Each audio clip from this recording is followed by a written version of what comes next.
আর মাত্র কয়েকদিন এরপর অনুষ্ঠিত হতে যাচ্ছে বহুল প্রতীক্ষিত ত্রয়োদশ জাতীয় সংসদ নির্বাচন। আবার একই সঙ্গে অনুষ্ঠিত হতে যাচ্ছে গণভোটও।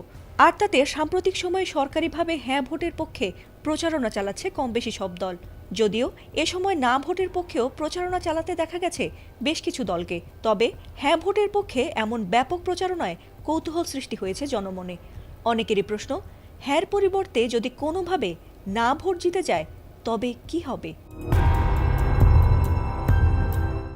এ নিয়ে সংবিধান বিশেষজ্ঞ ও রাজনৈতিক বিশ্লেষকরা তাদের মতামত জানিয়েছেন। বেশিরভাগ বিশেষজ্ঞদের মতে গণভোটের ফলাফল নেতিবাচক হলে আইনি নয় বরং সবচেয়ে বড় প্রভাব ফেলতে পারে রাজনৈতিকভাবে। এমনকি গণতন্ত্রের স্বাভাবিক গতিপথও বাধাগ্রস্ত হওয়ারও আশঙ্কা দেখছেন কেউ কেউ। এছাড়াও রাজনীতিতে নতুন করে প্রশ্ন উঠেছে যে গণভোটে না জয়ী হলে জুলাই সনদ ও চলমান সংস্কার প্রক্রিয়ার ভবিষ্যৎই বা কি হবে? এ বিষয়ে কিছু বিশ্লেষক জানিয়েছেন, হ্যাঁ ভোট পরাজিত হলে সংস্কার প্রস্তাব বাস্তবায়ন না হতে পারে, এমনকি গণতন্ত্র বাধাগ্রস্ত হতে পারে। এছাড়া গণভোটে হ্যাঁ পরাজিত হলে যারাই ক্ষমতায় আসবে তাদের মধ্যে স্বৈরাচার হওয়ারও প্রবণতা থাকতে পারে। তখন দেশে আবারও বিশৃঙ্খলা বাড়তে পারে। তবে না ভোট জিতলে গণতন্ত্র বাধাগ্রস্ত হবে, এমন মন্তব্যের সঙ্গে একমত নন বেশ কিছু রাষ্ট্রবিজ্ঞানী।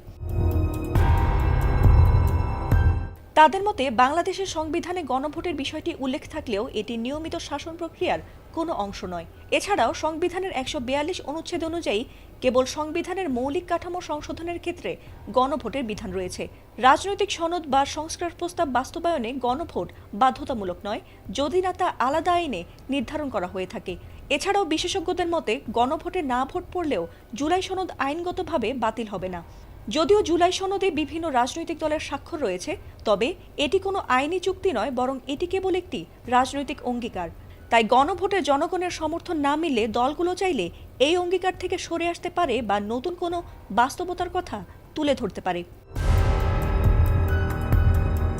এছাড়াও এই গণভোট আইনগত কাঠামোর মধ্যেই হচ্ছে, তাই হ্যাঁ ভোট জয়ী হলে নির্বাচিত সরকার জুলাই সনদ বাস্তবায়নে নৈতিকভাবে বাধ্য থাকবে।